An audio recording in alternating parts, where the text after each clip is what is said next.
Hi everyone, right now I'm in Taiping and I'm visiting the Commonwealth war grave section.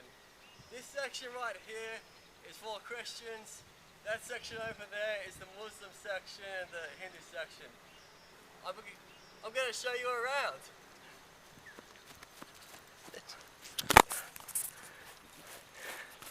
Now, the Commonwealth War Graves Commission, they're doing a good job, so they put this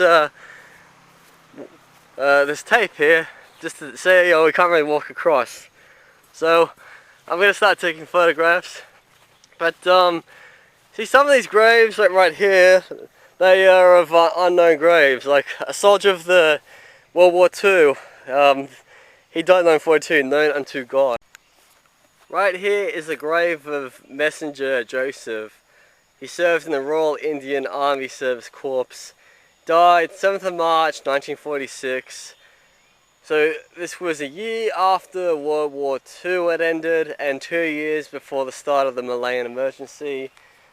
Right here we have an Australian unknown. This is a new thing I haven't seen. The Agril and the Sutherland Highlanders. S. Thompson. I once dated a chick with a surname Thompson. So here's a grave I've never seen before of Captain J.T. Walker. He was in the Indian Army Ordnance Corps, died 8th of January 1942. So around 1942, this part of Malaysia was getting swallowed up by the Japanese, and then they ended up taking over Singapore and Indonesia. This is really freaking me out right now. I'm in a war cemetery, and there's like 2 or so 3 monkeys who came down from the ground who are trying to like stop me from doing my reporting. So I haven't had my rabies shots yet, but if they get close to me, I'm gonna run like hell. Luckily my taxi driver's over there. I've just found the grave of a Dutch guy, Kl de Netherlands. Well, that's just how you call it, King of the Netherlands in Dutch. K. Hassis, soldier, 1114 RI, born 1923, died 1946. So he probably died during the the Indonesian War of Independence. You see, this guy's grave is the Frontier Forces Rifles. Every time I see a symbol like that, it reminds me of the King's African Rifles. So right here, I'm sitting next to the grave of A.S.K. Scarf. He was a recipient of the Victoria Cross, and he's the only VC recipient in this entire cemetery. Like, in all of the war graves I visited in Malaysia, I've never found a grave with a Victoria Cross. I have found VC graves in Papua New Guinea, but Victoria Cross graves are really rare to come by. So he crashed his plane on the 9th of December 1941 while the Japanese were attacking Malaya, and he died a brave man, and in the end he gets a Victoria Cross. This is a new grave I've never seen before. He is J. Edney, the black watch attached, Indian Army Corps of Clerks, died 20th of December 1941, age 38.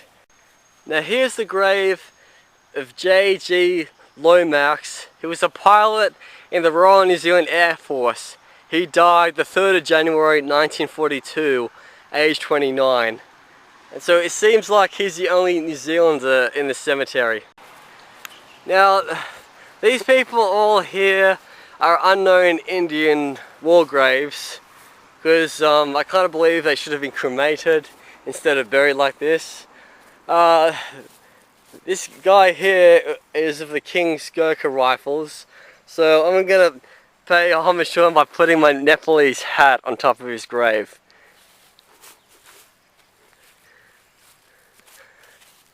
And back on my head it goes. Now, at the very back over there, it seems like there's the graves are for Buddhists. But right now I'm interested in finding there's different types of Gurkha logos and stuff. This is like first Gurkha rifles.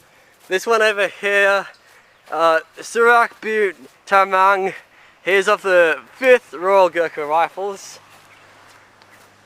And as I make my way to visit the Buddhists, we have Kwa Te Lok of the Royal Army Service Corps, Ong Kim Sai of the Federated Malayan States Volunteer Forces, another Malay, Tan Bing Chung, Federated Malayan States Volunteer Service, and then Lim Pong An, Federated Malayan States Volunteer Force Service.